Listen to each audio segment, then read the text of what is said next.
Alors, on a la chance d'avoir un panel qui va nous parler de la question de la promotion et le recrutement. Pas mal d'organismes travaillent sur cette question extrêmement importante. Et j'ai le plaisir d'introduire la présidente du panel, Emmanuelle Archer, ainsi que les membres Caroline Guimont, l'ambassade du Canada à Paris, Justin Muret de la Société nationale de l'Acadie et Mélissa Caron, Immigration, Diversité et Inclusion, Québec. Le panel sera présidé par Emmanuelle, comme je l'ai mentionné, qui est coordonnatrice du réseau en immigration francophone de la Colombie-Britannique. Emmanuelle Archer est la coordinatrice du réseau en immigration francophone de la Colombie-Britannique, issue d'une famille franco-belge et titulaire d'un diplôme de l'École supérieure de gestion de REM en France. Elle vit à Vancouver depuis 16 ans. Bien que son parcours professionnel l'ait amené à développer une spécialisation en intégration économique, elle reste convaincue de l'importance primordiale de l'intégration socioculturelle et du développement du leadership des immigrants. Elle va être disponible pour répondre à vos questions après le panel. À toi, Emmanuelle. Merci beaucoup. Est-ce que tout le monde m'entend bien? Parfait. Bonjour à tous, merci d'être présents ce matin. C'est un plaisir de vous accueillir dans ce premier panel sur le thème de la promotion et du recrutement. Je pense que le discours d'ouverture de Madame Labrie a très bien mis en contexte l'importance absolument cruciale pour nous d'avoir des stratégies et des dispositifs de promotion et de recrutement à l'international performantes. Et comme l'a dit Monsef, je pense qu'on va avoir un panel particulièrement intéressant puisque, comme vous l'avez entendu, nous allons entendre une diversité de perspectives et de points de vue puisque sont rassemblés autour de la table l'ambassade du Canada à Paris, la perspective du Québec et également la perspective des provinces hors Québec. Donc, pour vous donner une petite idée de comment va fonctionner ce panel, je sais que bon nombre d'entre vous sont des habitués de ces journées. Pour ma part, c'est la première fois que j'ai le plaisir d'y assister. Chacun de nos panélistes va vous parler pendant environ 15 minutes, au terme de quoi nous avons prévu une période de questions assez ample. Donc, je pense que ça nous donnera le temps d'avoir vraiment une discussion riche et j'espère qu'on va en retirer d'excellents échanges autour des stratégies les plus performantes pour promouvoir le fait de vivre en français au Canada. Donc, sans plus tarder, j'aimerais vous présenter notre première intervenante. Il va donc s'agir de Madame Caroline Guimont de l'ambassade du Canada à Paris. Pour vous dire quelques mots à son sujet, Madame Guimont est ministre conseillère à l'ambassade du Canada à Paris et elle est entre autres responsable pour les programmes d'IRCC en Europe méridionale et au Maghreb. Elle a également assuré le même rôle de directrice régionale pour IRCC en Asie et aux Caraïbes. Et Madame Guimont a également géré des programmes d'immigration en Scandinavie, en Afrique du Nord et au Moyen-Orient. Tout au cours de sa carrière, elle a œuvré à faire connaître aux candidats intéressés par l'immigration qu'il existe un Canada français d'une mer à l'autre de notre grand pays. Et je vais donc maintenant lui céder la parole pour sa présentation qui est intitulée « Promotion et soutien au recrutement vers une vision globale ». Est-ce qu'on fait des présentations par exemple ici ou... Qu'est-ce qui... Ça va, j'aurais juste besoin du petit...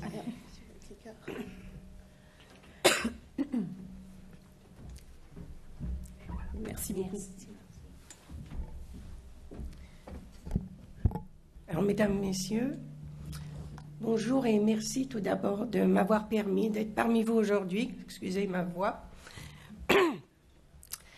J'arrive avec mes collègues d'une tournée au Canada, alors on a eu le temps de prendre froid. Alors, mon objectif est de vous faire un survol du chemin parcouru, du travail qui a été accompli à Paris en termes de promotion et de partager avec vous les pistes que nous explorons pour élargir nos sphères d'activité et ainsi les candidats potentiels à l'immigration francophone.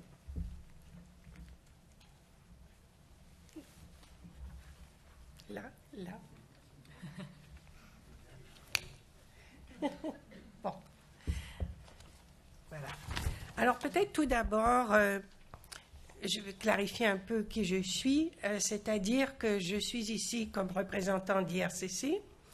Je travaille au sein du réseau international de IRCC, donc dans la branche opérationnelle du ministère. Et nous avons donc un réseau de 56 bureaux à l'étranger, 57, 8 grands bureaux régionaux. Et nous avons également des points de service pour les clients dans plusieurs pays à travers le monde. Donc, ça vous donne un peu une idée les territoires où nous sommes présents. Chacun de ces bureaux couvre généralement plusieurs pays. Alors, il est important de comprendre que notre mandat, lorsque nous sommes à l'étranger, n'est pas exclusivement la promotion francophone, mais bien le traitement des demandes soumises par les candidats, que ce soit les visiteurs, les étudiants, les immigrants. Et donc, ce réseau, c'est à peu près 2 millions de décisions par année qui sont prises sur les gens qui veulent venir au pays. Donc, c'est important de réaliser qu'il y a ce travail-là qui se fait. Avec les changements de nos programmes, on fait de plus en plus de promotion partout et de la promotion francophone dans certains territoires, donc notamment en Europe de l'Ouest, au Maghreb et en Afrique de l'Ouest. Mais nous avons également des activités par nos collègues à Mexico pour les Amériques, et Londres est en train d'explorer comment voir si cette 6e ville française qu'est Londres, avec le Brexit, il y a peut-être de l'intérêt d'attirer quelques Français. Mais sachez que les Français sont là eux-mêmes à essayer d'attirer leurs concitoyens. Alors, il y a de la compétition un peu partout. Mais donc, je crois que c'est important que vous compreniez où nous sommes, l'étendue du réseau que nous avons. Et nos réseaux traditionnels, évidemment, comme j'ai dit, c'est Europe, Maghreb et Afrique de l'Ouest. Et je suis ici aujourd'hui avec mes collègues, dont une collègue de Dakar à qui vous pourrez adresser la parole pendant la pause si vous êtes intéressé d'explorer un peu cette région. Alors, nous avons également, pour nous appuyer dans notre travail de promotion, un nouveau réseau au Canada, qui est le réseau de liaison avec les employeurs. Ce réseau, donc 6 personnes à travers le pays, qui est là pour faire des présentations sur nos programmes, mais qui vise spécifiquement l'appui aux employeurs et, par ce fait, mieux comprendre les besoins, soit d'une entreprise, soit d'un secteur donné.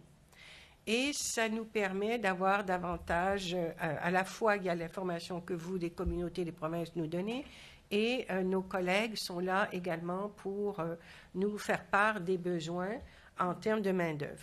Cette information est partagée avec le réseau, et là, on peut voir où sont les bassins potentiels qui puissent répondre à ces besoins établis au Canada. Alors, c'est un tout nouveau réseau. Ça fait à peine 2 ans qu'ils sont sur place.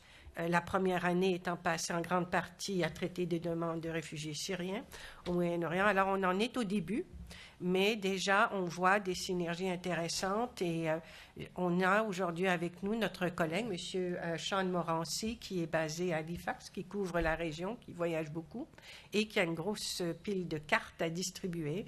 Et Sean est avec nous cette semaine pendant notre voyage de liaison et a eu la chance justement de rencontrer des employeurs sur place. Alors, il est là comme une source pour aider justement les employeurs à mieux comprendre nos programmes. Donc, un petit rappel, vous savez que dans la loi de l'immigration, il y a ce mandat, c'est souligner notre rôle pour favoriser le développement des collectivités de langue officielle minoritaire au Canada.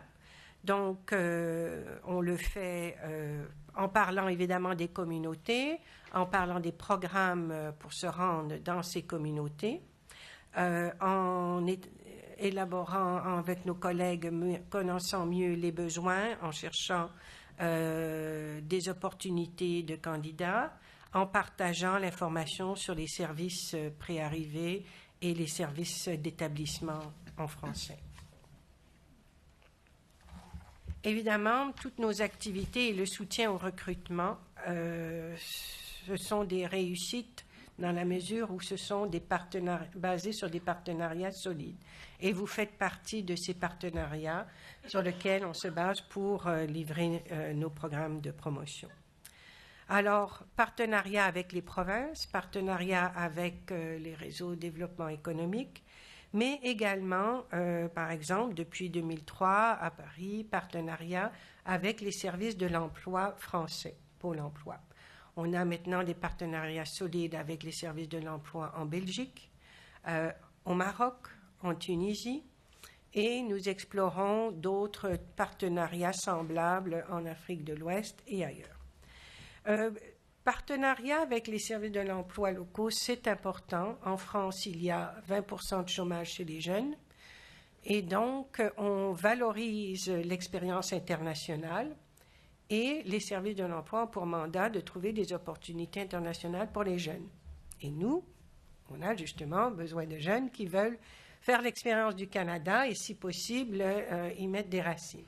Donc, on travaille étroitement avec les services de l'emploi qui vont souvent faire la sélection de candidats qui répondront à des offres d'emploi que des employeurs auront mis dans le cadre de nos salons, nos activités. Et c'est avec eux qu'on travaille aussi sur le terrain. Ça nous donne de l'intelligence sur où sont les poches de jeunes qui sont plus intéressés à partir chez nous potentiellement et à aller faire des activités là.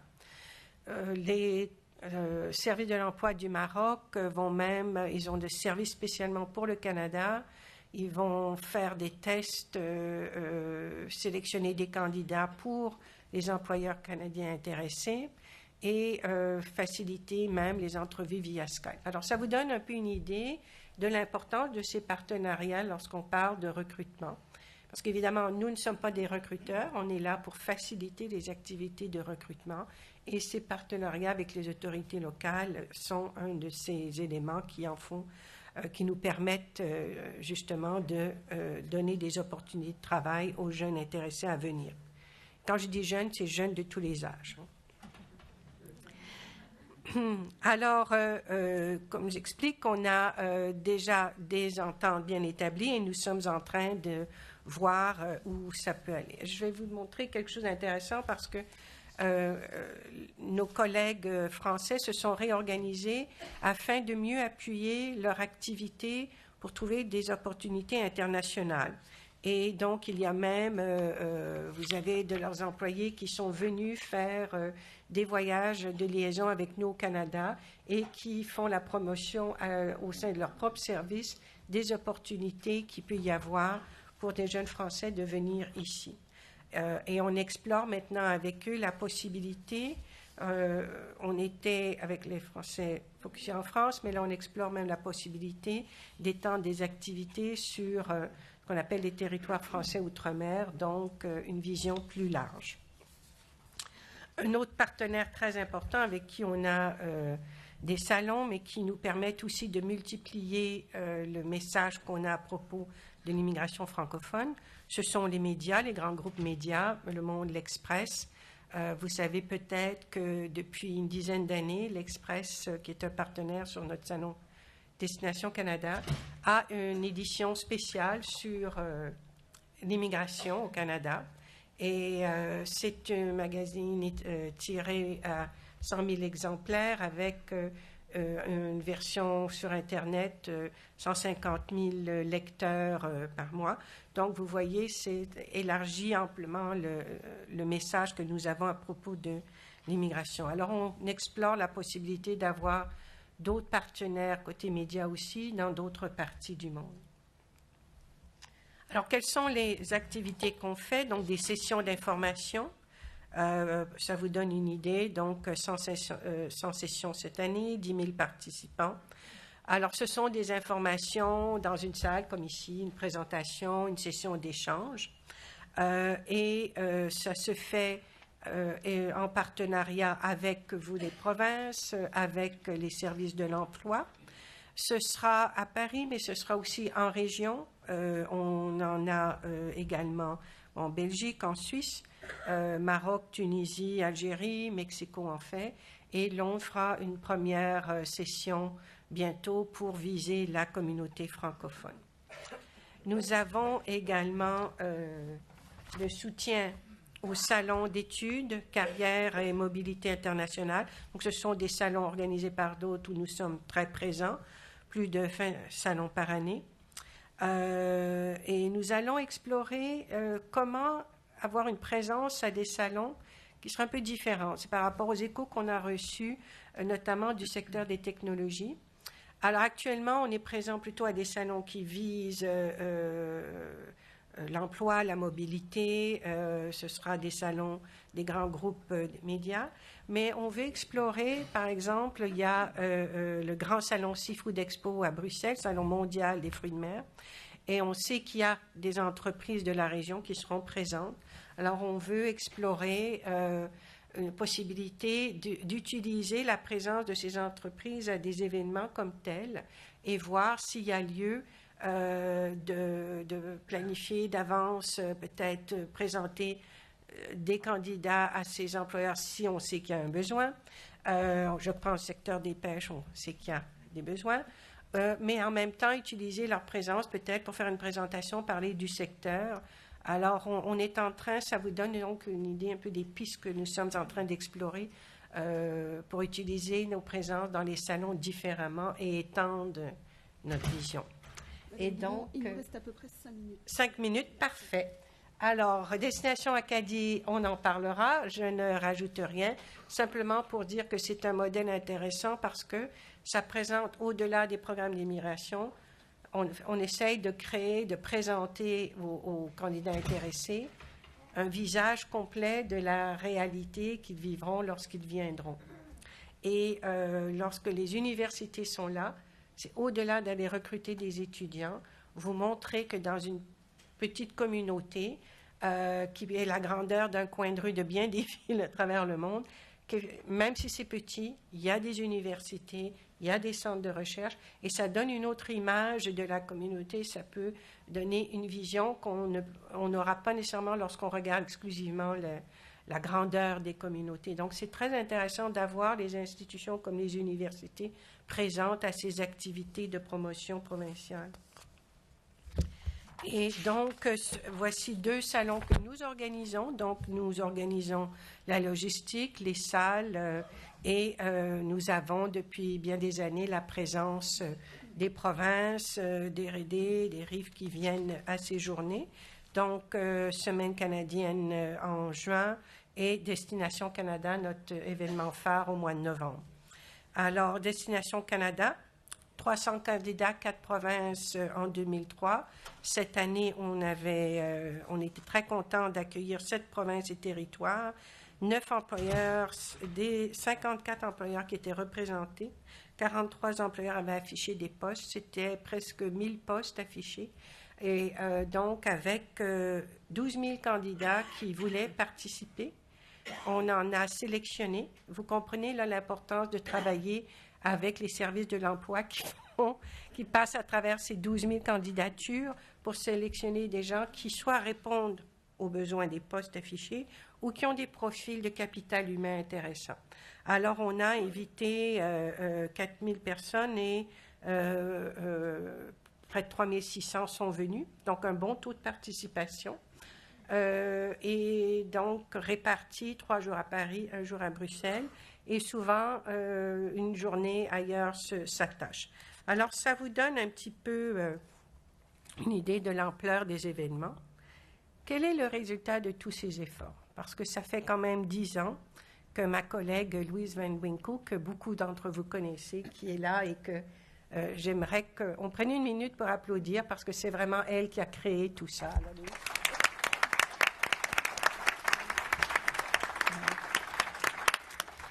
donc, je sais qu'on peut regarder que les statistiques, de dire, bon, ben, où sont les immigrants après tout ça? Il y a quand même, je crois que c'est important que pour le profil de la francophonie pan-canadienne, il y a des résultats tangibles.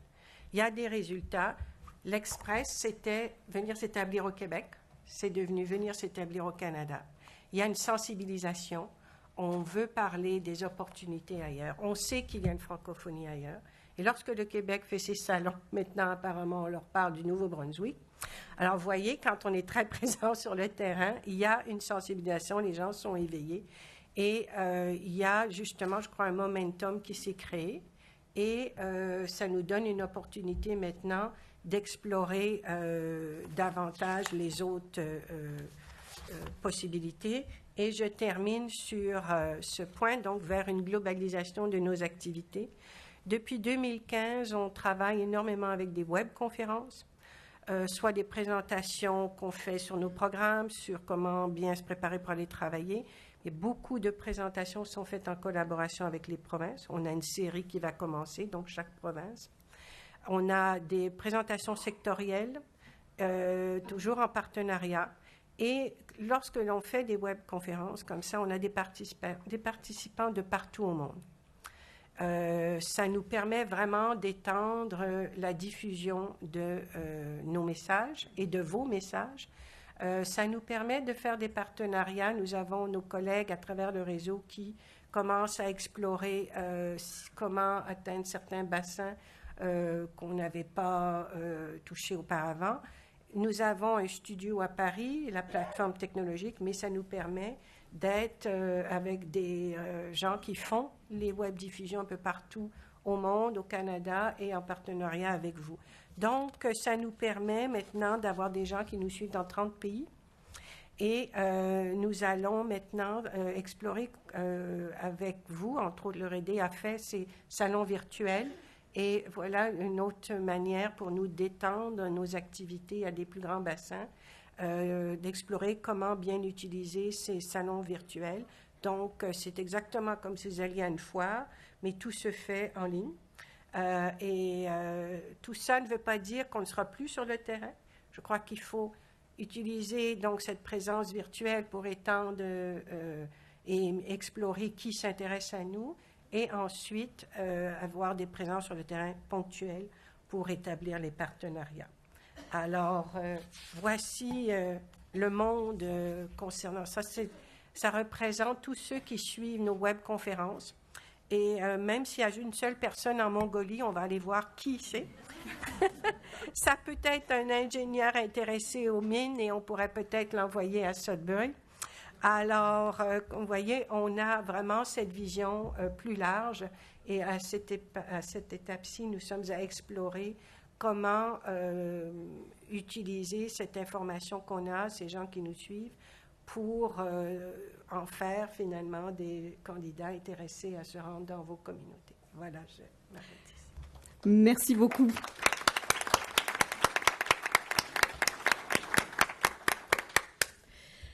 Je vais maintenant avoir le plaisir de vous présenter Monsieur Justin Murray, qui est le directeur général par intérim de la Société nationale de l'Acadie. Il est originaire de la Nouvelle-Écosse et il est également consultant professionnel dans les secteurs de la gestion organisationnelle et en stratégie. Il est actuellement président-directeur général d'une entreprise en développement touristique. Monsieur Murray a déjà occupé des postes au sein des caisses populaires Credit Union, de la Commission du tourisme acadien du Canada Atlantique et de la Société nationale de l'Acadie.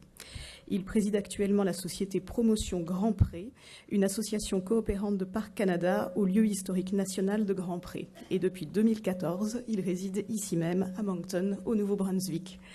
La présentation que M. Murray va nous faire maintenant s'intitule « Destination Acadie, une collaboration interprovinciale ».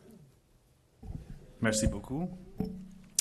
Alors, re-bienvenue en Acadie. Pour ceux qui viennent des provinces atlantiques déjà, allô à Moncton. Puis le reste, bienvenue en Acadie. Moi, je vais vous présenter un peu qu'est-ce qu'est Destination Acadie, un peu qu'est-ce qui le fait différent de d'autres foires d'immigration. À la base, Destination Acadie, c'est une foire d'immigration ou un événement promotionnel et de recrutement. Cet événement-là est commandité avec l'appui du Atlantic Workforce Partnership, qui est un des secteurs prioritaires du Conseil des premiers ministres de l'Atlantique. Alors, avec cette initiative-là, les provinces ensemble, présentement la Nouvelle-Écosse, l'île du Prince-Édouard et le Nouveau-Brunswick appuient des initiatives à l'international pour augmenter la main-d'œuvre au Canada atlantique. Alors, on est chanceux que des programmes comme ça existent de notre côté du Canada pour appuyer la main-d'œuvre. Destination Acadie. Alors, notre tagline, c'était un peu la francophonie du Canada atlantique. Alors, pour eux, pour le mettre en perspective, parce qu'on dit Acadie quand on va au Maroc, puis ça ne dit absolument rien. Alors, on l'explique que c'est la francophonie du Canada atlantique, c'est les francophones qui y vivent avec plein de joie.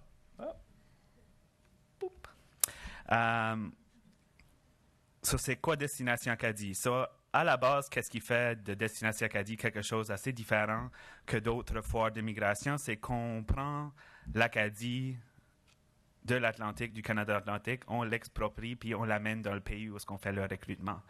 Le bénéfice d'être un pays sans frontières, c'est quand on met 50 Acadiens dans une salle au Maroc, ça devient l'Acadie. Alors, on met ensemble les intervenants en immigration. Alors, présentement, c'est les ministères ou l'Office d'immigration de la Nouvelle-Écosse et le ministère, c'est pas un ministère, mais la division du croissance démographique du Nouveau-Brunswick. Ça serait bien plus simple si ça serait appelé ministère des Affaires de l'immigration, mais... Yeah. On prend aussi les voyages, le secteur des voyages. Alors, par exemple, quand on fait de Destination Acadie en Europe, le gouvernement du Nouveau-Brunswick, leur bureau de tourisme à Paris nous accompagne pour essayer de vendre aux Français les voyages au Nouveau-Brunswick. Leur motto quand on fait les foires d'immigration, c'est que pour l'immigration, c'est très strict et sévère, et pour le tourisme, on prend n'importe qui. On amène aussi les affaires et les possibilités d'emploi. Alors, on a on a des organismes de développement économique, par exemple, et pour les études postsecondaires, on amène soit des universités, collèges pour faire le recrutement d'étudiants. Alors, à la base, on cherche pour la main-d'œuvre des secteurs clés en immigration et des secteurs clés en études. Qu'est-ce qui le fait un peu plus acadien aussi, c'est qu'on présente des mini-concerts. On fait toujours, si tu viens en Acadie, tu vois toujours du violon et une petite steppette, ben, il faut le faire aussi à Destination Acadie.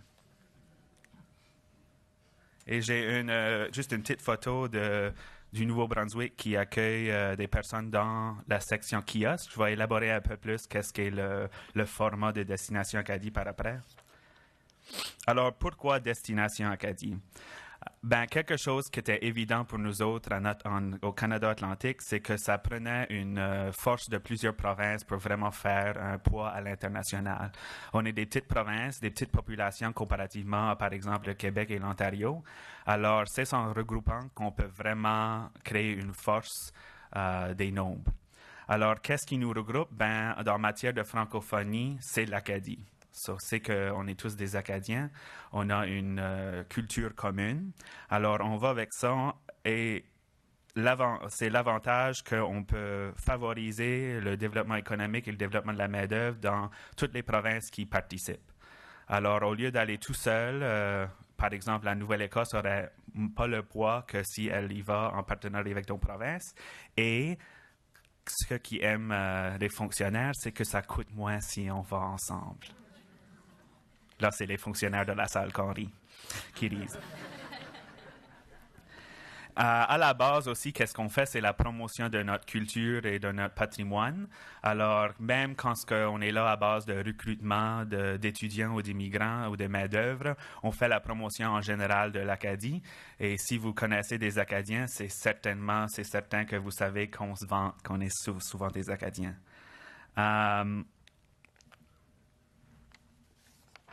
Alors, une autre petite photo de Destination Acadie, qui est l'agent de programme de la Nouvelle-Écosse qui parle à des Marocains à l'année passée.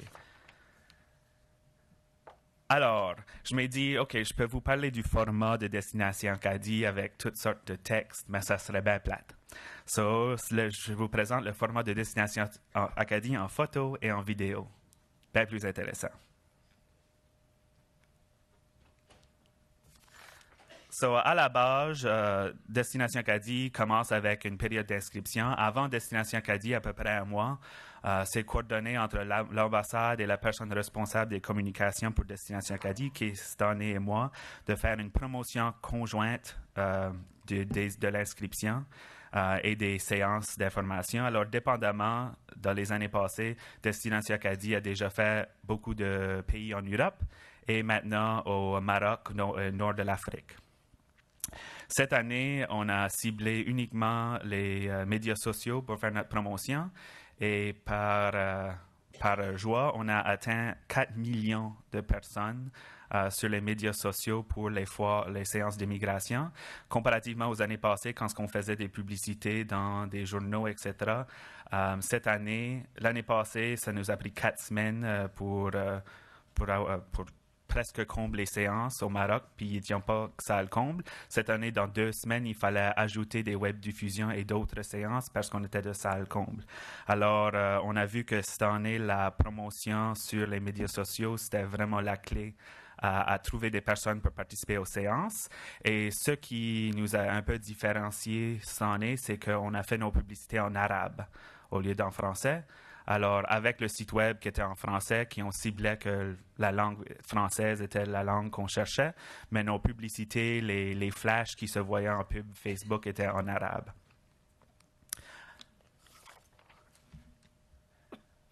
Alors, je ne sais pas si la personne qui a la souris peut cliquer sur le play. Ceci, c'est ce qui différencie Destination Acadie des autres.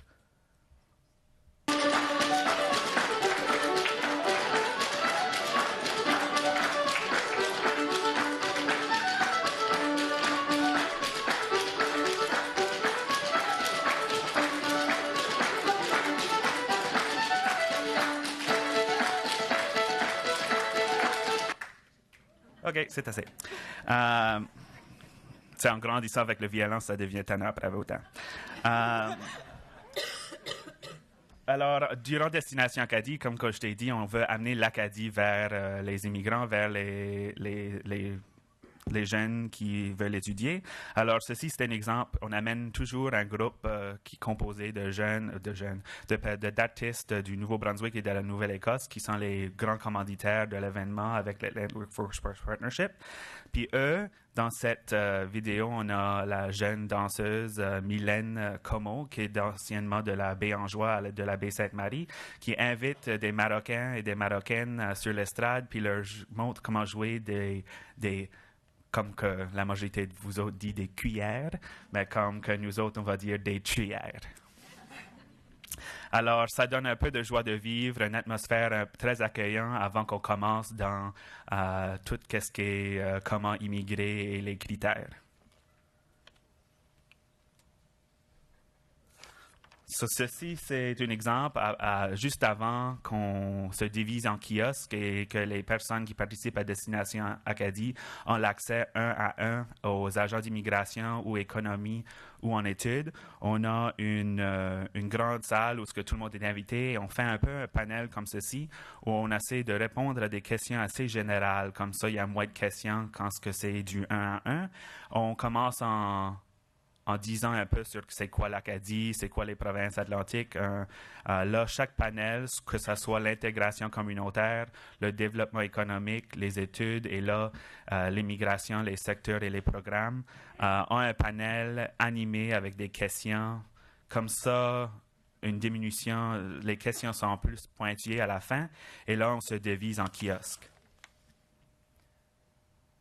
Alors, comme ça, on peut voir que c'est des kiosques, les personnes sont en ligne, on fait un peu juste la foire commerciale un peu. Ils peuvent se promener et avoir de l'information sur différents sujets. Alors, Destination Acadie en chiffres. Ça fait depuis 2012 que l'édition existe. En 2012, on a accueilli 800 participants. En 2013, 500. En 2014, 500. En 2015, en mars, 900. En avril de l'année passée, 1332. Et cette année, pour ceux qui ne savent pas, je descends de l'estrade aujourd'hui, puis là, je fais un vol de 23 heures avec des escales au Maroc aujourd'hui, parce que Destination Acadie commence dimanche, et il y en a de la salle aussi qui s'en viennent avec moi, qui sont bien contents de prendre l'avion après aujourd'hui ou demain. On a 1850 inscriptions à leur salle comble pour cette édition qui est uniquement au Maroc. Durant cette édition aussi, pour ceux qui ne peuvent pas participer en personne au Maroc, là, je ne vous parle pas comme si vous autres, vous voulez participer, mais pour parfois des Africains de l'Algérie et de la Tunisie qui ne peuvent pas se déplacer en Afrique du Nord pour ça, avec l'ambassade, on a une web diffusion. De plus, on est super présent sur les médias sociaux, alors on a un de nos séances en Facebook Live. Et là, on live tweet et on fait tout ce qu'on peut pour amener ceux qui ne peuvent pas présenter en personne un peu présents de la salle. Alors, les partenaires majeurs de Destination Acadie sont là. C'est pourquoi est-ce que c'est un partenariat interprovincial? C'est la province du Nouveau-Brunswick et la province de la Nouvelle-Écosse avec la province de l'île du Prince-Édouard. Et on apprécie toujours l'appui du gouvernement du Canada à travers l'ambassade qui nous joint toujours. Et c'est Louise, je crois, on parle de la même chose, mais Louise qui vient avec nous autres aussi pour présenter les programmes, notamment avec Entrée Express du gouvernement du Canada. On a aussi les partenaires communautaires ou institutionnels, alors notamment la SNA qui est meneur du dossier, l'immigration francophone Nouvelle-Écosse et la SANB avec la coopérative d'intégration francophone de l'île du Prince-Édouard. Ceci, c'est les partenaires de cette édition qui commence dimanche. On a le Conseil de développement économique de la Nouvelle-Écosse et la RUSH, qui est le développement économique.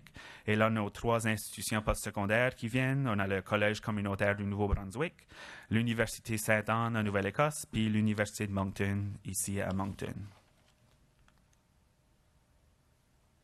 Merci.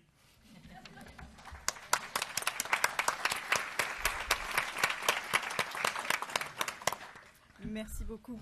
Je vais maintenant remettre le cliqueur à notre prochaine intervenante, qui est donc Mélissa Caron. Mélissa œuvre au sein du ministère de l'Immigration, de la Diversité et de l'Inclusion du Québec depuis 2010. Et elle a été nommée directrice par intérim de la prospection et de l'attraction en 2013, ce qui est le poste qu'elle occupe actuellement.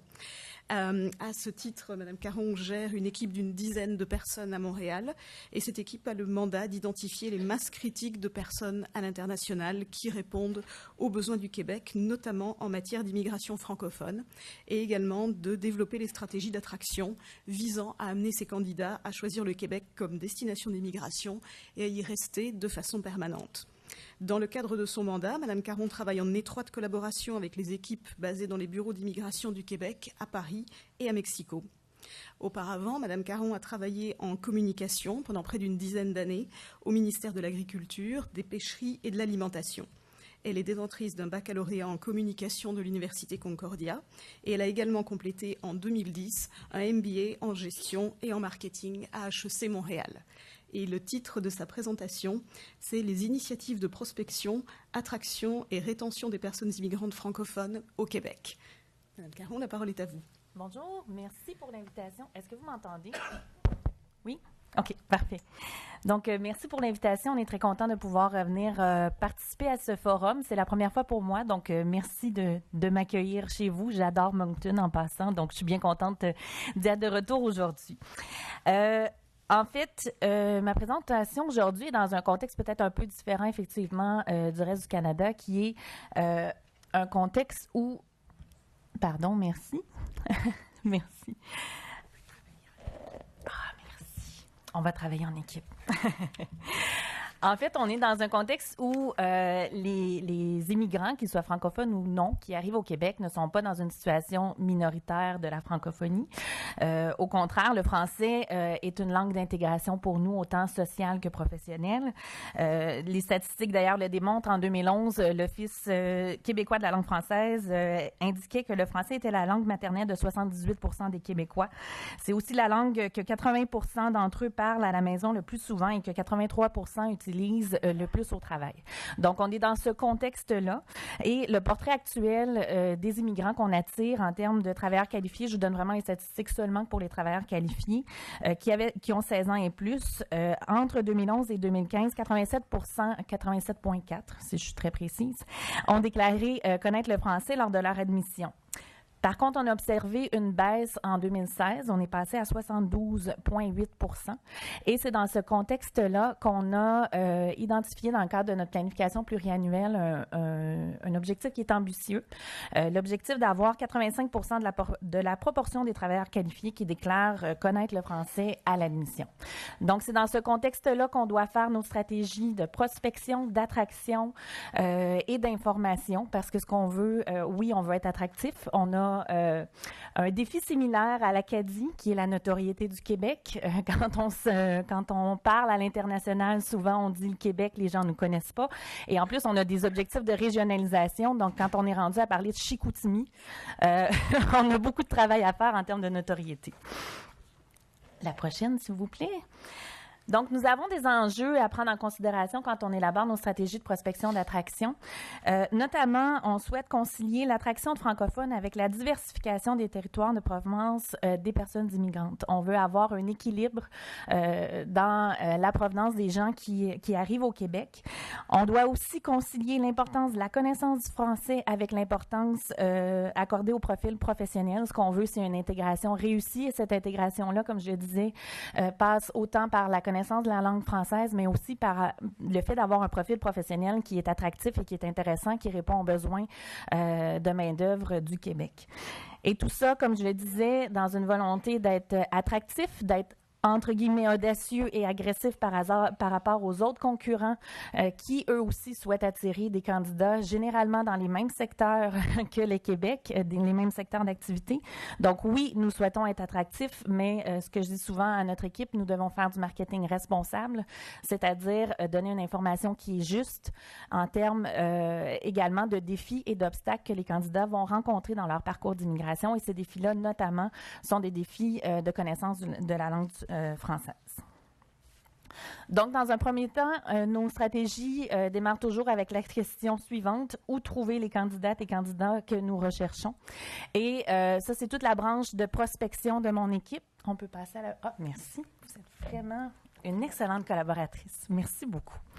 Donc, qu'est-ce qu'on fait en termes de prospection? On a développé une nouvelle approche depuis environ 18 mois, qui est une approche qui est basée principalement sur des secteurs professionnels prioritaires. Nous sommes dans une dynamique où on souhaite être le plus ciblé possible pour répondre le mieux possible aux besoins du Québec sur le marché du travail. Et donc, on a regroupé des domaines de formation prioritaires pour le Québec qui sont les plus en demande en différents secteurs. On a au total 10 secteurs d'activité. Je ne vous les nommerai pas tous, je vous en donne quelques-uns. Sans surprise, technologie de l'information, la santé, l'aéronautique, le génie civil, mécanique, usinage, on a la transformation alimentaire. Bref, on doit faire des stratégies qui puissent joindre des candidats qui sont professionnels, qui sont spécialisés dans ces différents secteurs-là. On a développé un outil de localisation qui nous permet de savoir pour chacun de ces secteurs-là où se trouvent des masses critiques qui sont intéressantes pour le Québec. Et cet outil-là a intégré 67 indicateurs basés sur des indicateurs statistiques qui proviennent de bases de données d'organisations internationales ou encore de bases de données internes au ministère. Et bien sûr, parmi ces indicateurs-là se trouvent, oui, effectivement, des notions de secteur d'activité, mais aussi et surtout des indicateurs liés à la langue française, que ce soit en termes de nombre de francophones, d'apprenants du français, etc. Donc, l'outil est assez souple, il nous permet d'évoluer avec les besoins du marché du Québec, avec les besoins du Québec. Et au final, nous a permis d'identifier 21 territoires, 21 pays qui sont jugés comme étant intéressants pour le Québec, soit en termes de prospection pour qu'on puisse aller chercher davantage d'informations avant de se lancer en attraction. Nos ressources sont limitées. On n'a pas un budget à tout casser. Donc, pour certains territoires, on est plus à peaufiner notre recherche, le ciblage de partenaires. Et pour d'autres, on a le feu vert en attraction. Et sans surprise, la France se situe comme un des pays pays les plus intéressants pour pratiquement l'ensemble des 10 secteurs d'activité jugés prioritaires. On a la Belgique aussi, mais on a également des pays qui sont non francophones, qui sont sortis comme étant prioritaires pour le Québec. Si je pense par exemple à l'Amérique latine, on a le Brésil, on a le Mexique. Le Pérou commence à être intéressant pour nous aussi. On fait des tests là-bas. On est aussi présent en Europe de l'Ouest non francophone, donc outre la France et la Belgique, Espagne, Allemagne, Angleterre. Donc, on fait des tests un peu partout pour répondre à notre objectif de diversification des bassins de provenance. Une fois qu'on a su où se trouvent ces candidats-là, ce qu'il faut faire aussi, c'est de bien comprendre les motivations et les besoins des candidates et candidats pour faire des stratégies qui sont adaptées à leur profil. Et donc, on est en train de faire beaucoup de recherches. Je dis vraiment qu'on est en train de le faire parce que c'est assez fastidieux. C'est des bases de données assez impressionnantes.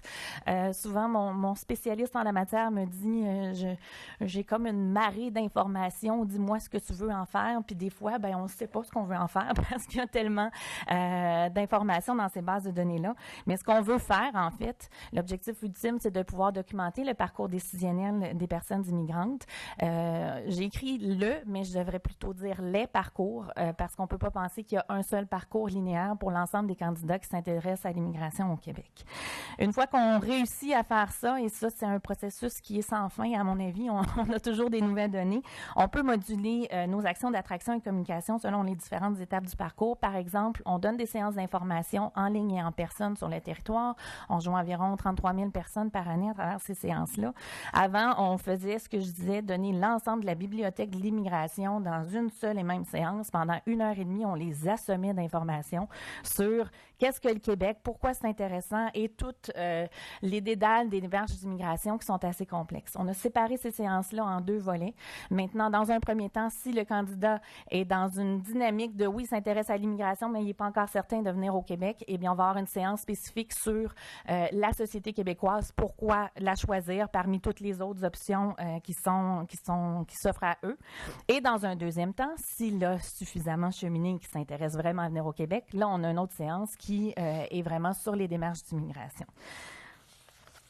Prochaine diapo. Maintenant, comment effectivement on peut les attirer une fois qu'on les comprend et une fois qu'on sait où ils se trouvent. Notre approche est principalement une approche qui est sectorielle. Donc, pour nous, c'est dans un premier temps la variable, si je peux dire, du profil professionnel du candidat qu'on met de l'avant.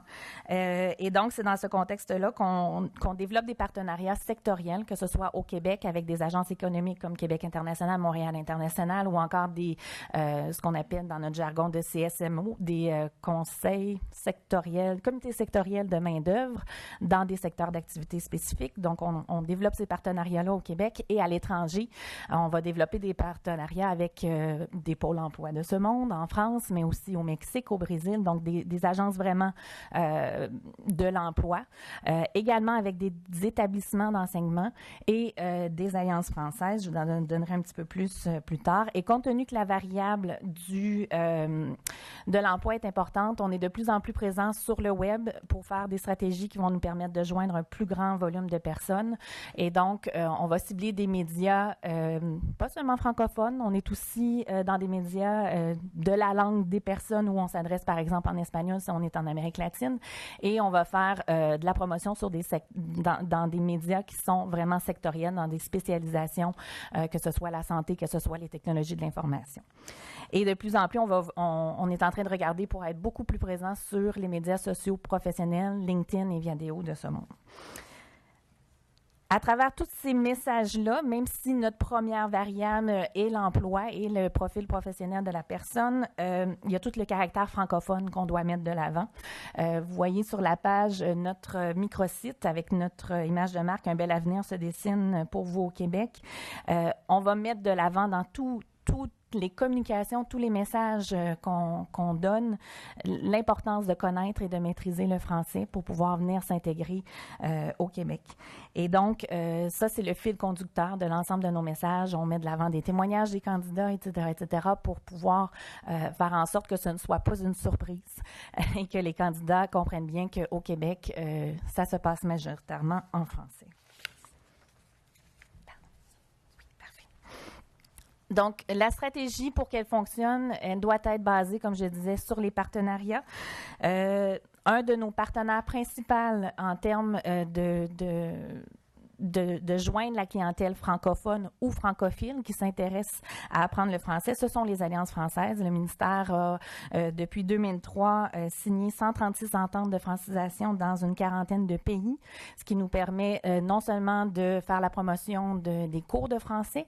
Si on s'adresse à des clientèles qui sont dans des pays non francophones, qui ne connaissent pas du tout le français, il faut avoir une idée que ça leur prend environ 2 ans pour être en mesure d'obtenir le niveau approprié de français pour avoir des pointages à la grille de sélection pour la connaissance du français. Alors, les Alliances françaises nous permettent de passer ces messages-là, passer le message de l'importance d'apprendre le français, et à travers tout ça, ils nous aident aussi à établir des activités sur la promotion du Québec, la notoriété du Québec. On s'appuie aussi sur le réseau des représentations du Québec à l'étranger. On a plusieurs délégations du Québec, on a aussi des bureaux du Québec. Et donc, avec eux, ce qu'on va faire, c'est qu'on va jumeler leurs efforts de promotion de la culture québécoise et on va intégrer un message d'immigration. Je donne par exemple toutes les activités que les délégations organisent pendant le mois de la francophonie. Eh bien, pour nous, c'est intéressant de s'y greffer. Eux s'occupent de la notoriété du Québec, de la culture du Québec, et nous, on associe à ça un message d'immigration. On a aussi fait des tests avec le ministère de l'Économie. On a des ajustements à faire, mais ça semble être assez intéressant de s'associer à des missions commerciales, des employeurs du Québec, des entreprises du Québec qui s'en vont, par exemple, en Amérique latine dans le but de faire de l'export-import. Et dans notre cas, ce qu'on va faire, c'est qu'on va greffer à ça peut-être un aspect de recrutement, d'informer les employeurs qui se déplacent, les entreprises qui se déplacent, des possibilités de, en même temps, attirer des talents pour répondre à leurs besoins de main-d'œuvre. Et justement, qu'est-ce qu'on fait en termes de support aux employeurs pour trouver des candidates et candidats francophones pour répondre à leurs besoins à court terme de main-d'œuvre? On organise et aussi on soutient des activités de recrutement international. La plus importante pour nous, c'est la prochaine, merci. Les Journées Québec. Journées Québec est une activité de recrutement international organisée en collaboration entre le ministère de l'Immigration, le ministère du Travail, de l'Emploi et de la Solidarité sociale, les agences économiques au Québec, Pôle emploi en France et les partenaires aussi de l'emploi en Belgique. On a mis sur pied une plateforme web qui permet aux employeurs d'afficher leurs offres d'emploi. On a à peu près 1013 autour de ça, 1113 postes qui sont affichés à chaque édition. Donc, des offres concrètes d'emploi dans des secteurs spécialisés, que ce soit l'éthique, que ce soit l'usinage ou ce genre de choses. Et en parallèle, les candidats, donc, prennent connaissance de ces offres d'emploi-là, ils peuvent appliquer, mettre leur CV en ligne et la plateforme permet ensuite de faire un jumelage, de convoquer les candidats intéressants pour les employeurs en entrevue. On a une formule speed dating, vraiment 15 minutes généralement par entrevue le matin et l'après-midi, c'est plus une foire où les candidats peuvent aller rencontrer les personnes qui les intéressent, mais on est vraiment dans une dynamique d'offres d'emploi réelle et au final, ça se solde avec des embauches. Donc, cette activité-là est organisée surtout dans un territoire francophone. Notre promotion est faite sur Facebook en français, est faite sur les médias spécialisés en français dans les différents secteurs qui sont représentés par les besoins des employeurs. On fait aussi en parallèle un soutien à Québec International qui organise des missions de recrutement en Amérique latine, missions de recrutement virtuelles. Donc, tout se passe par Skype. On est dans une dynamique similaire où ce sont des réelles offres d'emploi. La dernière mission, on avait 9 entreprises, on a 34 embauches qui ont été effectuées après 3 mois. Il y a toujours des employeurs qui n'ont pas terminé et complété leur processus d'embauche. Mais donc, dans cette dynamique-là, le rôle du Bureau de l'immigration du Québec, c'est de faire savoir l'importance de maîtriser le français pour être en mesure d'être sélectionné par les entreprises parce que, bien sûr, même si les entreprises s'intéressent à des bassins qui sont non francophones, ils ont quand même l'attente qu'ils aient un certain niveau de français pour être en mesure d'y travailler. Et donc, depuis les années où on a fait cette promotion-là, la dernière édition, les employeurs nous ont manifesté que le niveau de français était beaucoup plus au rendez-vous. Donc, les 2 ans que je vous dis que ça prend, on est en train de récolter les bénéfices de ces 2 ans de promotion-là sur le territoire de l'Amérique latine. Donc, en résumé, C'est bien sûr important pour le Québec d'attirer des immigrants, mais qu'ils soient francophones ou francophiles, avec un profil professionnel qui correspond aux besoins du marché du travail. Notre approche doit être différenciée justement en fonction non seulement de leur profil professionnel, mais aussi du fait qu'ils sont sur un territoire francophone ou non francophone. Et pour réussir à faire tout ce qu'on a à faire, tous les défis qui s'offrent à nous avec les ressources limitées que nous avons, bien l'importance du partenariat, que ce soit au Québec ou à l'étranger, nous permet d'aller beaucoup plus loin. Voilà. Merci beaucoup.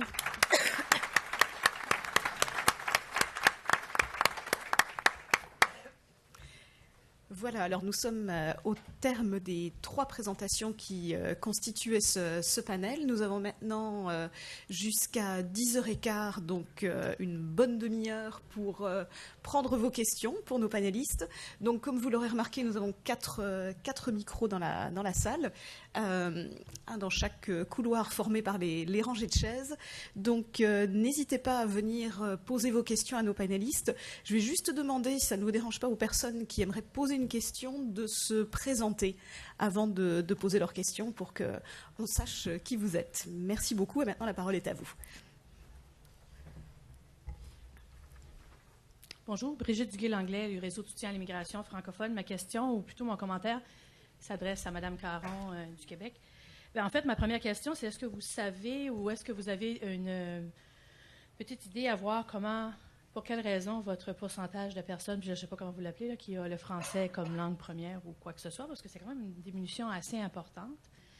Ça, c'était ma première question. Puis ma deuxième question, c'est que vous voyez que les communautés francophones à l'extérieur du Québec, comme Destination Acadie, que moi, je suis de l'Ontario, que je ziote avec beaucoup, beaucoup d'admiration et d'enthousiasme. C'est pas caché pour personne que l'Ontario, on est en train d'essayer de voir comment on pourrait faire une destination Ontario francophone. On souhaite sincèrement, en tout cas je parle pour l'Ontario, puis je ne sais pas à quel point l'Acadie, qu'il y ait des collaborations, parce que vous avez mentionné le mot agressif tantôt dans votre recrutement francophone à l'extérieur du Canada. Le monde est grand. Alors, je souhaite voir les possibilités de partenariat pour que, comme cette année, l'Acadie va au Maroc. Je ne sais pas si vous comprenez ce que je veux dire, de s'assurer que s'il y a d'autres missions de séduction comme ça, qu'on puisse travailler avec vous, pour s'assurer qu'on n'est pas sur les mêmes pays dans les mêmes années, mettons. À la première question, qu'est-ce qui fait en sorte que le pourcentage de personnes qui ont déclaré connaître le français à l'arrivée au Québec a diminué? Je vous dirais qu'on est victime de notre succès dans des territoires où on était moins actif, des territoires qui sont non francophones. Donc, dans les dernières années, on a eu beaucoup plus de demandes en provenance de pays qui sont non francophones, qui sont venus demander l'immigration au Québec. Et parce qu'ils avaient un domaine de formation intéressant pour le Québec, ils ont pu passer à la grille. On a d'ailleurs fait des ajustements dernièrement, en mars, pour être en mesure d'équilibrer un peu plus les facteurs et faire en sorte que, oui, le domaine de formation reste une variable très importante pour nous, mais qu'il y ait un équilibre avec la connaissance du français. Donc, on va pouvoir voir dans les prochaines années l'impact de ces ajustements-là qu'on vient tout juste de faire. En termes de collaboration, bien, effectivement, je pense qu'il y a quand même un beau mouvement de collaboration international, je devrais vous dire. Oui, on est tous en compétition, puis ça, je pense qu'on ne pourra jamais s'enlever ça de la tête. Par contre, je regarde même juste avant Noël, j'étais en conférence téléphonique avec la Nouvelle-Zélande, qui sont très agressifs et très efficaces. Ils ont un excellent branding. On a passé, je pense, 2h30 au téléphone à essayer de comprendre l'accent néo-zélandais, mais aussi à glaner de l'information fort intéressante sur toutes leurs approches. Et je pense qu'il y a ce mouvement-là international. On a tous les mêmes difficultés, on a tous les mêmes besoins, on a tous à géométrie variable, mais des ressources qui sont limitées. Donc, effectivement, le partage d'informations, le partage de stratégies est tout à fait quelque chose sur lequel tout le monde s'ouvre de plus en plus. J'aimerais simplement ajouter aussi que les bureaux du Québec à Paris et notre bureau travaillons très étroitement. Et on est justement en train de discuter, de voir quand le Québec détermine d'aller dans un autre pays du territoire, est-ce que ça ajoute qu'on soit ensemble? Donc, sur le terrain, il y a déjà beaucoup de collaboration qui se passe entre nos bureaux. Donc, je vais juste ajouter ça. Alors, nous avons une personne avec des questions à chaque micro. Donc, on va d'abord aller de ce côté-ci de la salle. Ensuite, on reviendra à Madame et après Jacinthe. Merci beaucoup. Mon nom est Corinne Prince. Je suis avec IRCC. Je m'occupe de l'établissement ainsi que la reconnaissance des titres de compétences. Merci beaucoup pour les présentations. C'était très, très intéressant. Ma question est pour Madame Caron. C'est fantastique qu'est-ce que le Québec est en train de faire avec Destination Québec. Je vous demande si vous avez des difficultés avec les organismes régulatoires en termes de la reconnaissance des titres pour les gens qui arrivent au Québec dans les professions et dans les métiers. Et comment est-ce que vous êtes en train de... Est-ce que vous avez un taux de réussite comme 80% des gens qui arrivent sont capables d'obtenir leur licence pour pratiquer dans leur domaine? C'est ça ma question. En fait, il y a des nuances à votre question. Si vous parlez de Journée Québec, on est dans un contexte où les gens viennent avec le programme des travailleurs étrangers temporaires. Donc, on n'a pas de problème de reconnaissance de ce côté-là. On a vraiment des offres d'emploi spécifiques qui ont été préalablement appréciées par nos collègues du ministère du Travail et de l'Emploi et de la Solidarité sociale afin de voir que c'est cohérent avec l'IMT, l'information sur le marché du travail. Donc, on n'a pas ces difficultés-là quand on est dans un cadre de recrutement international, que ce soit les Journées Québec ou que ce soit les missions de recrutement en Amérique latine. C'est sûr et certain qu'on a des défis pour ce qui est de tout ce qui est les travailleurs qualifiés. On travaille beaucoup là-dessus. Il y a un comité des ministres. Je laisserai Mme Verne qui va être présente ce soir, je crois, en parler plus amplement. Mais on a un comité des ministres qui se penche présentement sur la question de l'intégration à l'emploi et tout un volet de reconnaissance des acquis et des compétences. Il va y avoir des annonces intéressantes qui vont être faites prochainement à ce niveau-là. Merci. Prochaine question, Madame. Merci. Bonjour. D'abord, je suis contente d'être à Moncton et merci d'avoir lancé cette journée de réflexion par des présentations aussi stimulantes. Alors, merci à tous et à chacun. Je suis frappée un peu de voir que quand on parle d'immigration, évidemment, on parle d'emploi, c'est sûr qu'on a besoin de ça. Étant une immigrante moi-même, je connais la musique, comme on dit. Mais par contre, c'est pas pour ça simplement qu'on vient dans un pays ou qu'on choisit un pays d'immigration. Et c'est beaucoup pour une qualité de vie. C'est beaucoup. J'ai beaucoup aimé la présentation de Justine, merci. Mais il y a aussi toute la qualité de la communauté. Et j'aimerais ça. Moi, je suis Françoise Sigueur-Cloutier. Je représente l'Assemblée communautaire françaiscoise. Et oui, quand on va faire du recrutement, on ne peut pas parler de françaiscois, comme vous ne pouvez pas parler d'Acadie. C'est déjà compliqué de parler du Canada français en dehors du Québec, parce que déjà, quand même, si vous pensez qu'au Québec, il n'y a pas de notoriété, il y en a quand même une certaine, mais quand on parle de la francophonie hors Québec, c'est autre chose. Mais ce qu'il y a, c'est que moi, je voudrais que, surtout, par exemple, Mme Guillemot, quand vous parlez des partenariats que vous faites, j'aimerais ça que vous ajoutiez toute la partie communautaire. Quand on immigre, normalement, on a besoin de certains services dans une communauté. On a besoin d'éducation, on a besoin de santé, on a besoin de social et de culture. Alors, je crois que ça fait toute la différence pour attirer les gens et pour les garder surtout.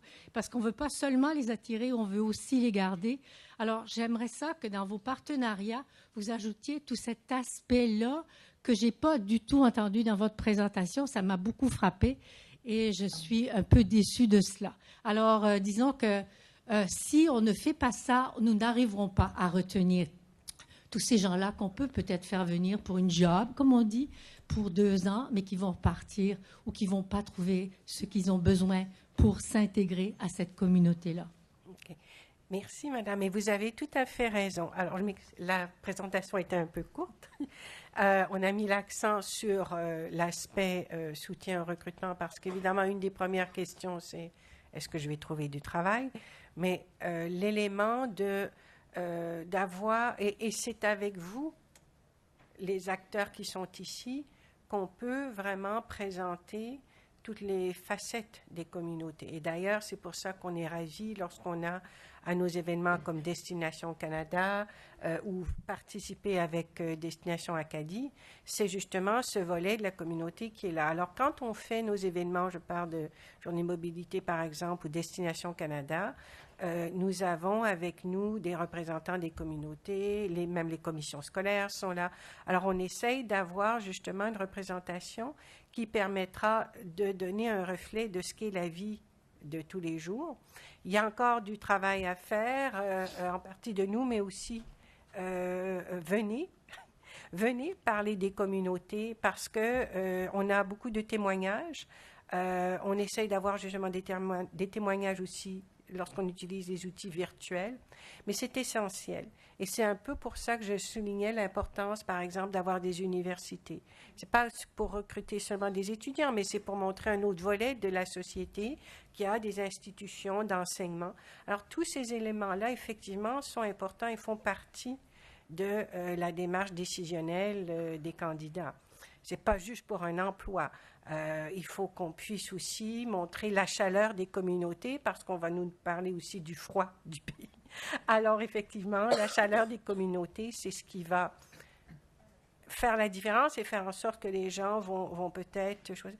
Les visites, le tourisme, c'est pas à négliger parce que ça permet de voir aussi et d'entendre comment on dit, des cuillères, mais oui, c'est des mais effectivement, vous avez tout à fait raison. Alors, je n'en ai pas parlé pendant la présentation, mais c'est pas parce qu'on pense pas que ce soit important. Et au contraire, on encourage la présence des communautés à nos événements pour présenter ce portrait humain de la vie de tous les jours.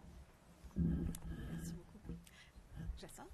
Oui, moi, c'est Jacinthe Lemire. Je suis directrice de la coopérative d'intégration francophone de l'île du Prince-Édouard. On est le seul fournisseur de services directs et indirects francophones à l'île du Prince-Édouard. Et ma question est pour tout le monde, en fait. La plupart d'entre vous avez parlé de pays cibles, d'immigration, etc. Ma question est, sachant que l'Afrique subsaharienne est l'endroit où est-ce que le plus de francophones dans le monde, sachant que dans plusieurs de ces pays-là, les gens parlent également l'anglais et que les gens sont de plus en plus éduqués, est-ce qu'il y a des pays dans l'Afrique subsaharienne qui seraient dans la mire de vos différents programmes ou différentes foires qui, dans le futur? Je pense que ça pourrait être intéressant. La réponse, c'est oui. Mais bon, quel pays? Alors, je crois que c'est important de savoir que déjà, lorsqu'on regarde l'immigration francophone au Canada, il y a évidemment, la France, source importante, mais on a déjà beaucoup d'immigrants du Congo, Cameroun. Donc, on a déjà des mouvements, on a déjà des activités qui se passent sur le terrain. Et là, ce qu'on est en train d'explorer, c'est comment aller faire des événements ou comment être plus ciblé, parce qu'évidemment qu'il faut gérer les attentes. L'idée, ce n'est pas que des milliers de personnes fassent des demandes qui ne rencontrent pas les besoins. Il faut quand même... Mais on a des activités ponctuelles et là, on est à un point où on essaye de voir justement comment être un peu plus stratégique dans notre présence là. On sait qu'on a déjà beaucoup de gens de ces pays qui nous suivent. J'ai ma collègue de Dakar qui est ici, justement. Donc, le bureau de Dakar fait des activités sur le terrain. Et vous avez tout à fait raison. On sait qu'il y a davantage de potentiel là, notamment au Cameroun avec 2 langues officielles, anglais-français. Mais ce qu'il faut aussi ne pas oublier, c'est que, notamment en Afrique de l'Ouest, les pays ont une stratégie de faire revenir leur diaspora. Alors, nous, on est présents, on représente l'ensemble du Canada. On ne peut pas non plus s'engager dans des activités qui seront perçues comme l'encouragement de la fuite des cerveaux. Alors, il faut quand même être stratégique dans la façon dont on approche certains pays pour qu'on comprenne bien quelles sont les priorités locales. Et est-ce qu'il y a des excédents de capacité, par exemple, de jeunes gradués que l'économie ne peut pas absorber et où on pourrait là les viser? Alors, je crois qu'il faut pas simplement dire oui, il y aura beaucoup de monde, allons faire des grandes foires. Il faut vraiment être stratégique dans la façon dont on le fait et c'est ce qu'on est en train d'explorer avec nos équipes sur le terrain. Il y a des études aussi qu'on aura du ministère qui nous permettront de mieux cibler nos activités là et dans cette partie, donc l'Afrique subsaharienne, oui, Afrique de l'Ouest notamment, mais ailleurs au monde aussi. Pour Destination Acadie, la formule est quand même interprovinciale. Alors, on joue avec souvent soit 2 ministères d'immigration ou 3. Alors, ça dépend des priorités des provinces où ce que Destination Acadie se pointe.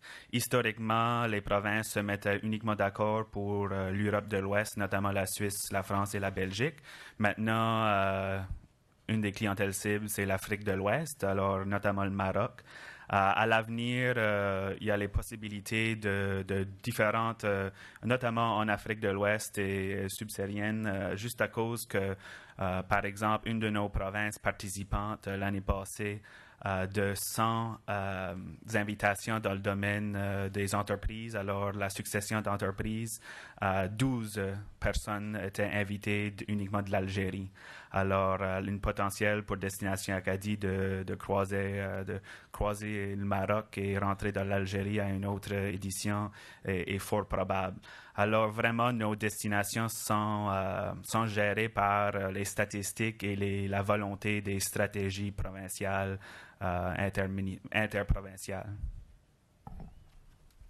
De notre côté, au Québec, on n'a pas eu de pays qui sont ressortis du lot dans les 21 territoires là, qui ont émergé de notre outil de localisation pour les 10 secteurs qui proviennent de l'Afrique subsaharienne. Par contre, on est en révision présentement de notre modèle, de notre outil. On veut peut-être revoir les pondérations des différents indicateurs qui sont utilisés, peut-être revoir même certains indicateurs. Et donc, avec ça, on va voir quel résultat va émerger. On a un nouveau bureau du Québec à Dakar, justement. Donc, avec cette antenne-là, l'intelligence terrain, peut-être ça va nous permettre de faire des tests qu'on n'aurait pas fait si on n'avait pas eu d'antenne sur le territoire. Merci beaucoup. Monsieur, merci beaucoup d'avoir patienté. Merci bien, merci beaucoup. Je m'appelle Alphonse Ndemahola. Je suis président de l'association Francophonie albertaine plurielle. Nous sommes logés à Edmonton et nous travaillons dans l'ensemble de l'Alberta. Je voudrais attirer votre attention sur quelque chose qui n'a pas été dit clairement. Certes, vous avez parlé de recrutement et de promotion. Au niveau de la francophonie albertaine plurielle à l'Alberta, nous avons pensé que cette promotion est aussi vraiment important que cette promotion soit faite à l'intérieur des communautés francophones qui sont déjà là. Nous remarquons par exemple dans l'Alberta qu'un certain nombre de francophones, une proportion assez importante, se désintéressent de la dynamique francophone et s'intègrent de plus en plus dans le contexte anglophone. Comme s'il y avait une désaffection pour le contexte francophone à la faveur du monde anglophone. Et au niveau de la francophonie albertaine plurielle, nous avons commencé à faire la promotion de la francophonie à l'intérieur des francophones qui sont déjà au niveau de l'Alberta. Et l'une des raisons pour lesquelles nous sommes arrivés à cette conclusion, c'était qu'on avait remarqué que les francophones qui arrivent avaient le sentiment que le service qui leur était offert n'était pas toujours, premièrement, facile à comprendre, facile à voir, et ils avaient l'impression que la masse critique des services proposés n'était pas suffisante pour leur propre promotion. Et nous avons donc commencé à nous avons réfléchi là-dessus et nous avons commencé à développer des activités allant dans le sens de faire comprendre ça. Et l'une des choses que nous avons constatées notamment, c'est qu'il y a ce dysfonctionnement, si vous voulez, un manque de synergie entre l'ensemble du réseau d'immigration au niveau de notre province. Je ne sais pas comment ça se passe dans les autres provinces, mais au niveau de l'Alberta, nous avons constaté cela. Et ce que nous avons proposé, c'est que la gouvernance et le fonctionnement du réseau de l'immigration soient changés, que nous puissions réfléchir là-dessus. Et nous avons d'ailleurs saisi le porte-parole par lettre ouverte là-dessus. Et nous attendons les résultats.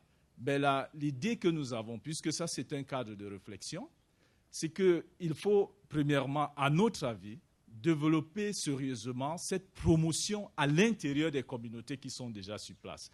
La promotion à l'extérieur, évidemment, nous venons de le voir, elle est critique, mais quand les gens sont arrivés à l'intérieur du pays, qu'est-ce que nous en faisons? Ça nous paraît encore plus critique. Et il y a une chose importante que nous relevons, c'est que des immigrants qui arrivent, comme ceux qui viennent et qui continuent à venir, notamment au niveau de l'Alberta, ils ne sont pas toujours associés au plus haut niveau à la gestion du dossier de l'immigration. Et nous pensons que ça, c'est un problème. Donc, je partage ces idées avec vous. Je présume que ce sont des idées sur lesquelles vous discutez aussi. Comment est-ce que nous allons faire pour que ces gens soient associés au plus haut niveau à la gestion du dossier de l'immigration, pour qu'il y ait cette promotion, pour qu'il y ait ce recrutement et pour qu'il y ait cette rétention? Nous pensons que c'est quelque chose d'important à faire. Et au niveau de l'Alberta, c'est justement sur ces points-là que nous travaillons. Donc, je présume que c'est aussi sur vos tables. Merci pour votre temps. Voilà. Et ma question, évidemment, c'est ouvert. Quiconque peut en dire quelque chose. Merci.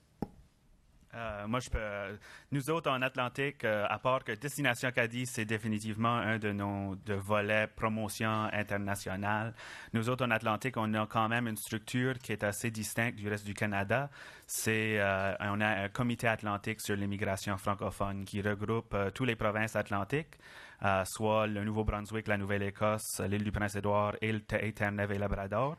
Et eux se penchent sur des stratégies, notamment de promotion interne. Alors, on a déjà, ce comité-là a déjà publié beaucoup de matériel qui sensible les Acadiens et les francophones dans les provinces atlantiques à l'importance de l'immigration et à l'intégration des immigrants dans la société acadienne. Alors ça, c'est définitivement un des atouts.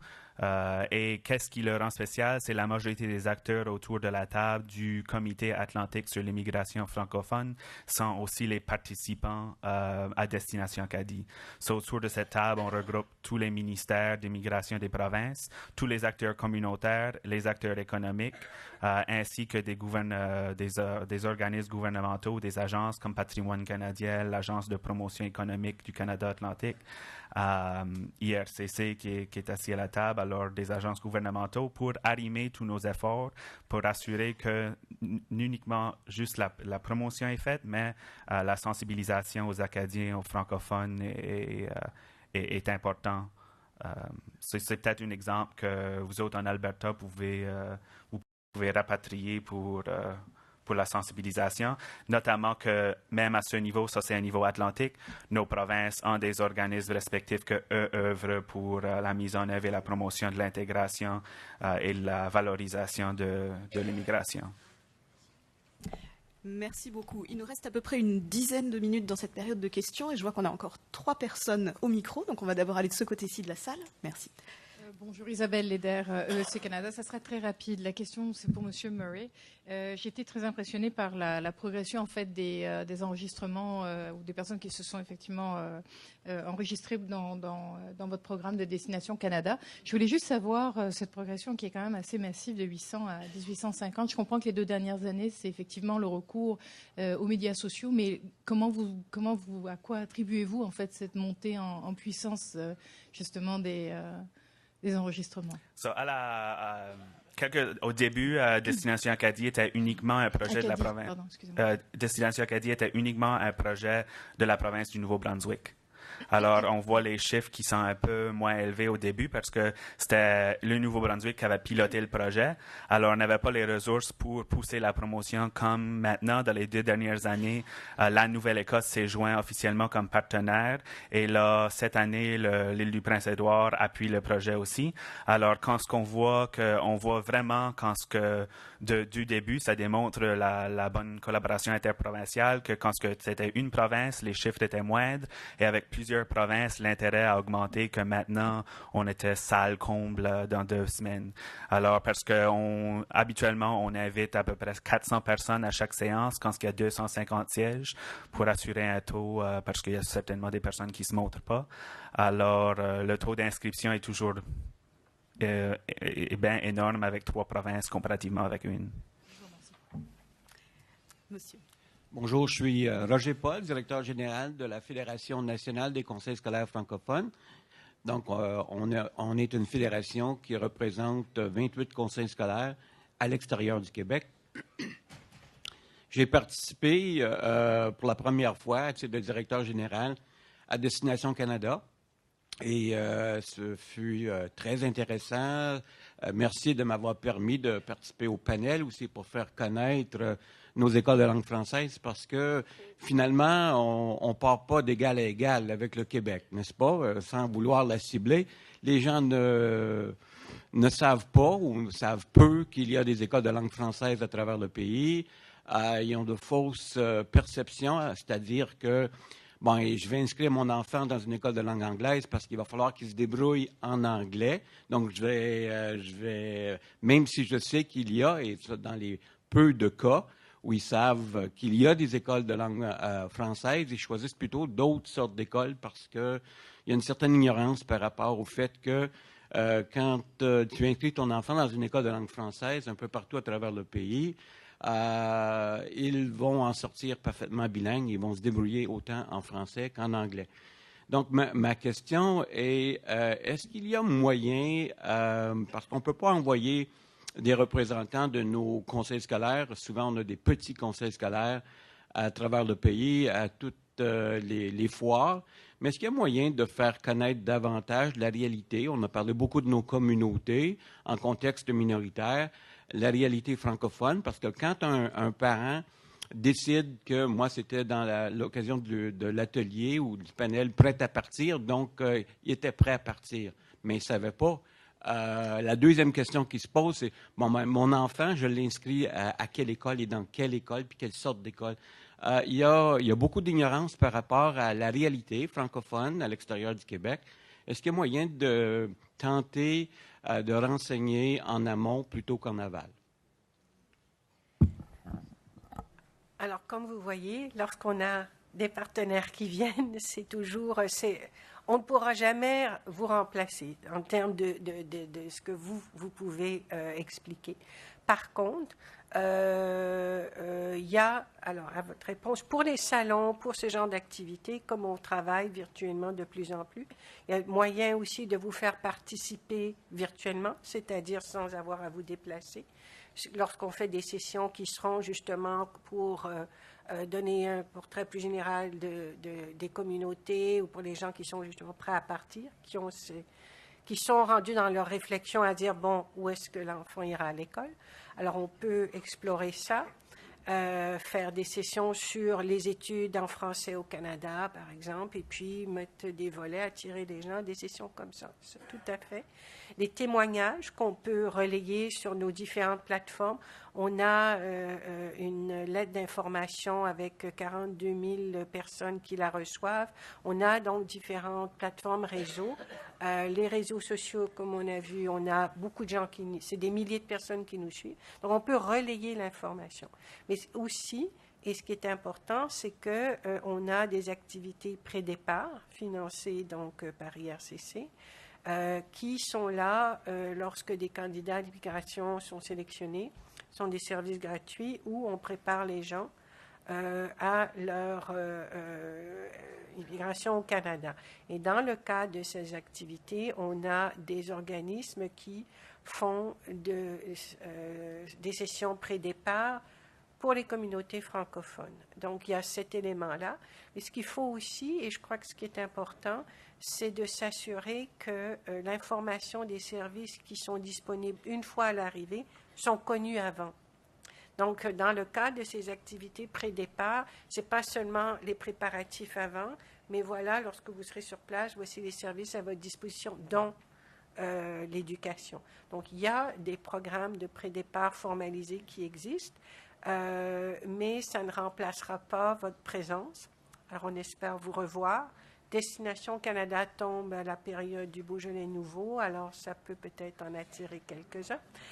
Mais on peut explorer avec vous aussi comment le faire virtuellement pour multiplier les opportunités de passer les messages. Et je vous dirais, pour Destination Acadie, on est déjà très agressif sur... à se vanter que le système scolaire acadien et francophone des maritimes est quand même une meilleure qualité d'éducation que les systèmes anglophone. Je n'ai pas dit ça. C'est pas enregistré, ça, c'était dit. Mais et chaque année, on invite soit les commissions scolaires à participer. Cette année, la commission scolaire, le district scolaire francophone sud du Nouveau-Brunswick y participe.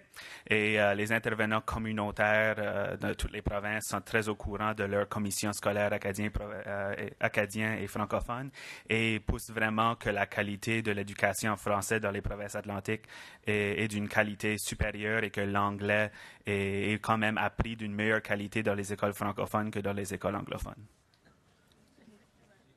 Je peux juste réagir rapidement.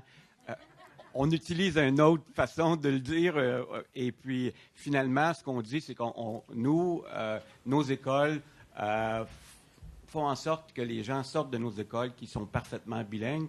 Tous les systèmes sont bons, mais on parle des écoles de langue française de façon très positive. Merci. Et vous voyez dans ce contexte-là, comme il est intéressant d'avoir une université francophone qui est présente lorsqu'il y a des activités donc de promotion et de soutien au recrutement, parce que ça montre que c'est pas seulement la maternelle, l'école primaire, mais qu'il y a un cheminement possible en français jusqu'à l'université. Et ça, c'est une image. Nous, ce qu'on peut faire, c'est offrir l'espace, mais encourager donc les institutions à être présents et on trouvera, comme j'ai dit, des moyens de faire ça. On peut tester quelque chose virtuellement, allant de la maternelle à l'université et voir ce que ça donne comme modèle. Bien, je veux juste m'assurer qu'on puisse entendre les 2 dernières questions dans les quelques minutes qui nous restent. Donc, d'abord, aller à Madame. Merci d'avoir patienté. Bonjour, mon nom c'est Patricia Awansou et je suis chargée de la livraison du programme Pré-départ planifié pour le Canada, le volet francophone qui est mis en œuvre conjointement par la CUFC et CICAN et Collège Institut Canada. Et ma question, j'aimerais revenir sur le point de l'Afrique de l'Ouest, surtout l'Afrique au sud du Sahara, et plus précisément sur la question de ce mouvement où on aimerait rapatrier la diaspora africaine en Afrique. Et est-ce que vous avez des noms de pays où ces mouvements sont présents? Moi, je suis de l'Afrique de l'Ouest, je suis du Bénin, et je sais qu'il n'y a pas de tel mouvement au Bénin, par exemple. Et qu'est-ce qu'on constate? C'est que les Africains francophones, ils vont connaître beaucoup plus le Québec, et surtout Montréal. Et il y a vraiment une concentration d'Africains francophones à Montréal. Et moi, je fais partie d'un mouvement où on essaye de parler, parce que moi, mes amis à Montréal me demandent comment tu fais pour vivre à Ottawa? Comment tu fais pour envoyer tes enfants à l'école? Comment ils parlent français? Pour moi, c'est que ces gens, ils ne connaissent pas la francophonie en dehors du Québec. Et ce qu'on essaye de faire, c'est de les écouter, de comprendre jusqu'à quel point ils connaissent le Canada. Et on se rend compte qu'ils ne connaissent que le Québec. Et j'étais vraiment surprise d'apprendre qu'il y a ce mouvement qui veut ramener les Africains en Afrique.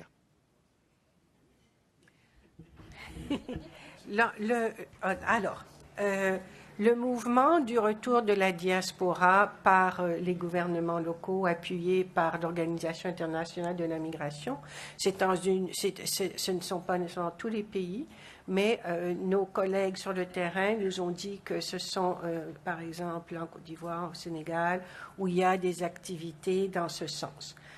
Quelles sont les diasporas et de tout, ça c'est une autre problématique, mais c'est simplement pour être conscient que nous, on est intéressés à aller chercher des gens, mais les pays, eux, sont peut-être intéressés à garder leurs professionnels aussi. En France aussi, du côté des technologies. Alors, il faut simplement être conscient de ça. Pour ce qui est je crois que c'est intéressant de savoir que les sources principales d'immigration francophone entre 2003 et 2015, et toute catégorie d'immigration confondue.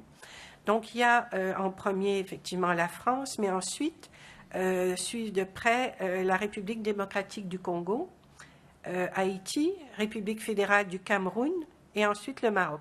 Alors, il y a déjà des mouvements Et ce que nous, maintenant, on essaye de voir, c'est comment être plus stratégique à aller cibler donc dans cette région pour voir s'il y a des candidats, bon, évidemment intéressés à venir, qui rencontrent les critères des différents programmes.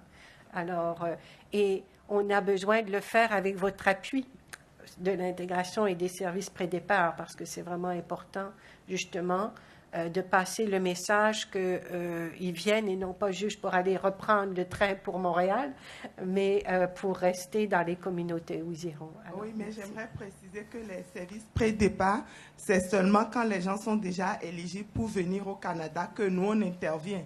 Mais le mouvement dont je parle auprès des immigrants, c'est un mouvement qui se passe entre nous autres immigrants francophones. Et moi, je peux vous dire, en Afrique de l'Ouest, c'est des millions de personnes qui parlent le français, mais qui n'ont aucune idée de ce que c'est que la francophonie en dehors du Québec.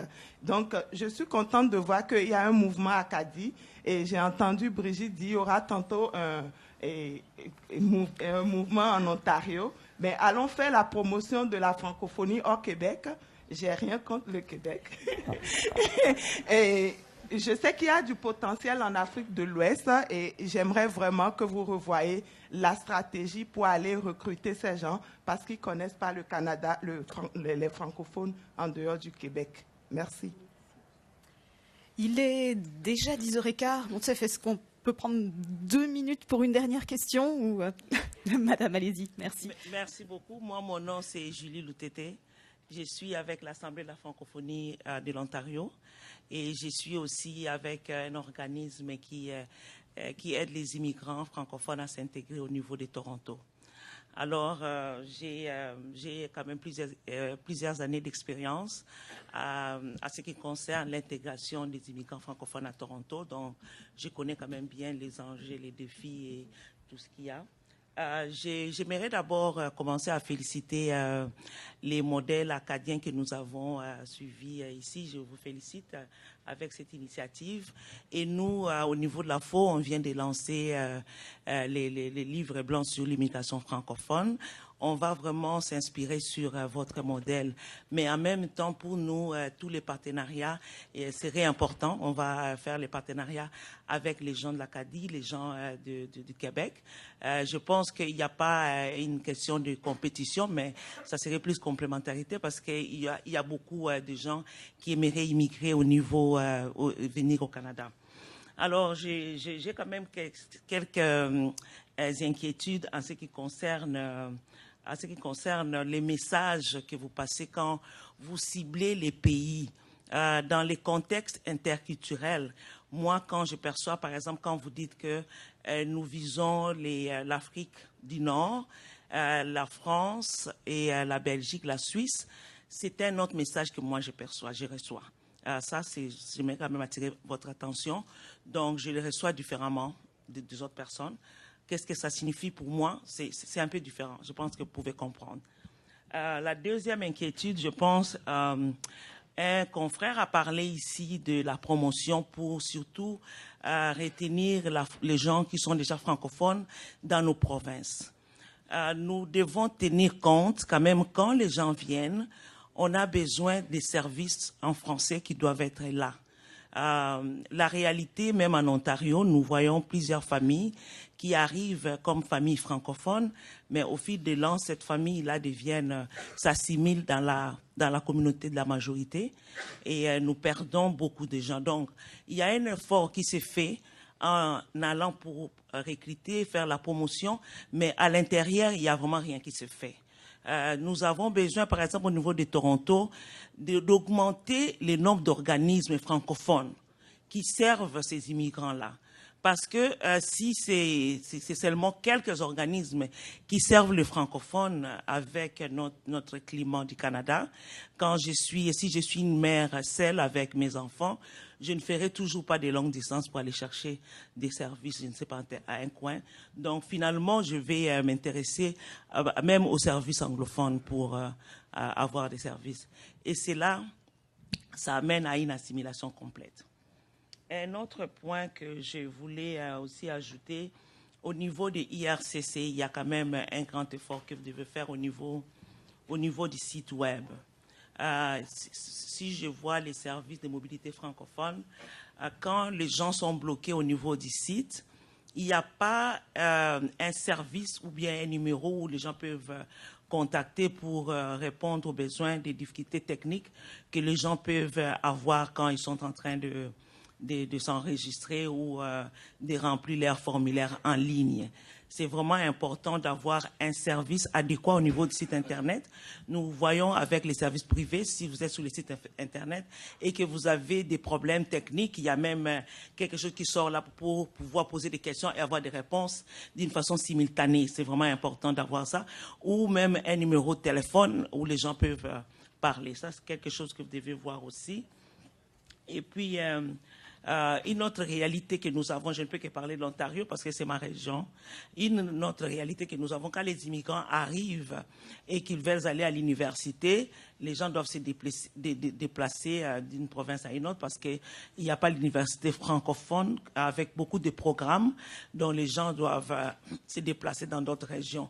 Donc pour nous, au niveau de la FO, je pense qu'on a aussi un projet de l'université francophone, que nous pensons que ça va avoir lieu et qui va beaucoup aider dans tout ce que nous sommes en train de parler. Merci. Merci beaucoup. Je pense que nous sommes prêts à conclure. Je vais repasser la parole à notre maître de cérémonie, mais avant cela, je voudrais vous demander de vous joindre à moi pour remercier et encore une fois applaudir nos panélistes qui nous ont présenté d'excellentes présentations.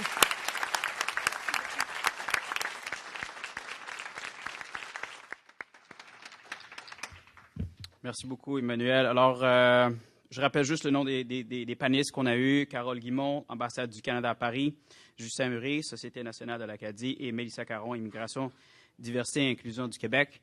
Et je salue aussi le travail de Destination Acadie parce que, étant originaire du Maroc moi-même, après 10 ans passés en Acadie, je peux fièrement dire que j'ai rajouté une autre langue à la liste des langues que je peux parler, à savoir le chiac.